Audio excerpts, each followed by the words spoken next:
Welcome to topper study channel. Topper study channel पर आपका स्वागत है। हम आपको इसमें लखनवी अंदाज और मानवीकरण की दिव्य चमक हिंदी चैप्टर का मोस्ट इम्पॉर्टेंट क्वेश्चन देंगे।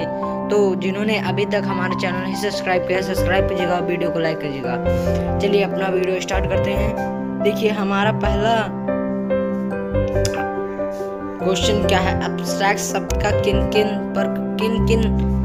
किन पर कटाक्ष करता है, लेखक क्या कहना चाहता है। और सेकंड क्वेश्चन क्या भी है, इसका आंसर हम आपको लास्ट में बताएंगे, ठीक है।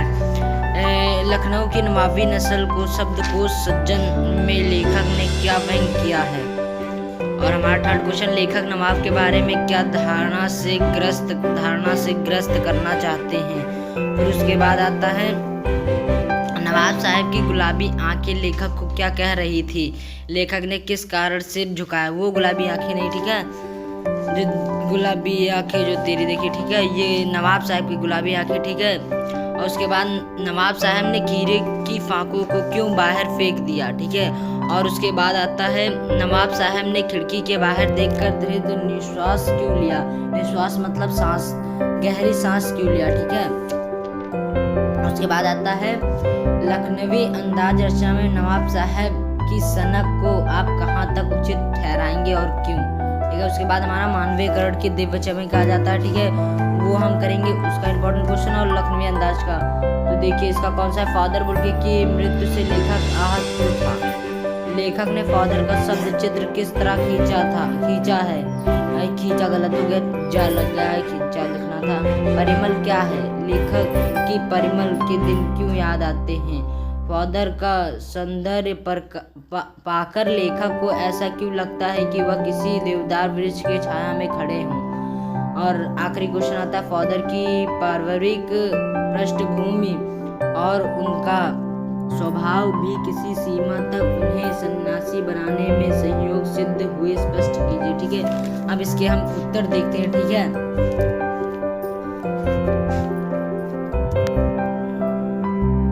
तो चलिए हम इसका आंसर देखते हैं। फर्स्ट आंसर क्या है, एब्स्ट्रैक्ट शब्द किन किन पर कटाक्ष करता है, लेखक क्या कहना चाहता है। जो चीज, इसका आंसर लिखिए, सुन लीजिए, जो चीज हम काल्पनिक करते हैं पर वो वास्तव में नहीं होते उसे हम एब्स्ट्रैक्ट शब्द कहते हैं। जो इन गुणों के कारण नवाब साहब को लेखक कहना चाहता है, गुणों के कारण लेखक नवाब साहब के बारे में कहना चाहता है, ठीक है। उसके बाद हमारा सेकंड क्वेश्चन है, लखनवी की नवाबी नस्ल और शब्दकोश सज्जन में लेखक ने क्या व्यंग किया है। लखनऊ के नवाबों ने रईसों के बारे में लेखक के वर्णपूर्ण का नकारात्मक थी। वह उनकी जीवन शैली से कृतमाता को दिखाई की पसंद नहीं करता था। उसने आरंभ में ही डब्बे में बैठे सज्जन को नवाब नस्ल की शब्दकोश व्यंग किया था। लेखक नवाब के बारे में किस धारणा से ग्रस्त थे। लेखक के नवाब के रईसों के लेखक पर धारणा व्यंग्यपूर्ण और नकारात्मक थे, ठीक है। उसके बाद आता है हमारा क्वेश्चन नंबर 4, नवाब साहब की गुलाबी आंखें लेखक को क्या कह रही थी, लेखक किस कारण सिर झुकाया। नवाब साहब की गुलाबी आंखें लेखक को यह कह रही थी कि नवाब खीरे को कैसे खाते हैं, ठीक है। अपने नवाब को प्रदर्शन करने के लिए उन्होंने खीरा खाने के बजाय फेंक दिया था। लेखक इस पाठ के माध्यम से यह बताना चाहता है कि बिना पात्रों, घटना और विचार के स्वतंत्र रूप से रचना लिखी जा सकती है, इसलिए लेखक ने सिर झुकाया। उसके बाद हमारा क्वेश्चन आता है फिफ्थ क्वेश्चन, नवाब साहब ने खीरे की फाकों को क्यों फेंक दिया। नवाब साहब खीरे की फाकों को खिड़की बाहर फेंक दिया क्योंकि वह अपने सहयात्री को अपनी नवाबी का उदाहरण दिखाना चाहते थे। नवाब साहब, हमारा 6 क्वेश्चन आ गया, नवाब साहब ने खिड़की के बाहर देखकर दीर्घ निश्वास क्यों लिया। नवाब साहब ने खिड़की के बाहर देखकर दीर्घ निश्वास इसलिए लिया कि क्योंकि खीरा खाने चाह कर भी खा नहीं पा रहे, ठीक है। उसके बाद ये आखिरी क्वेश्चन आप खुद से कर लीजिएगा, ठीक है। उसके बाद हमारा आता है मानवीकरण की दिव्य चमक चैप्टर का आंसर आपको इसमें बताना है, ठीक है। देखिए फादर बुल्के की मृत्यु से लेखक आहत क्यों थे। सर्वश्री दयाल सक्सेना द्वारा लिखित मानवीकरण की दिव्य चमक पाठ से संबंधित है।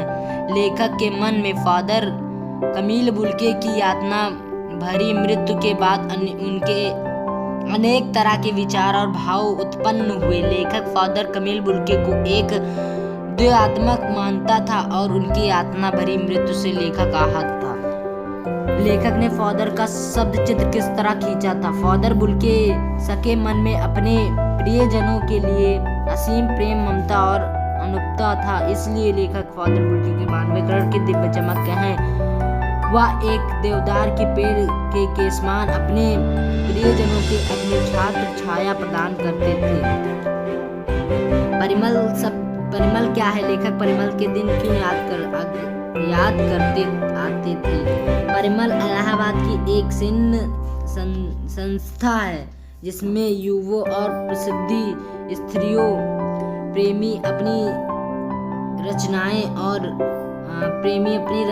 विचार एक दूसरे से समझ रखते थे। इसलिए लेखक को परिमल दिन इसलिए याद आते थे क्योंकि फादर भी परिमल से जुड़े थे। ठीक है, उसके बाद ये क्वेश्चन आप दो कर लीजिएगा, 5th, 4th और 5th। ठीक है, तो इस वीडियो के लिए इतना ही। और जिन्होंने अभी तक हमारा चैनल नहीं सब्सक्राइब किया, सब्सक्राइब कीजिए, वीडियो को लाइक कीजिए, वीडियो को ज़्यादा से ज़्यादा शेयर करिएगा। अगर आप इसका स्क्रीनशॉट लेना चाहते हैं तो ले सकते हैं। ठीक है, उम्मीद है कि आप स्क्रीनशॉट ले चुके होंगे।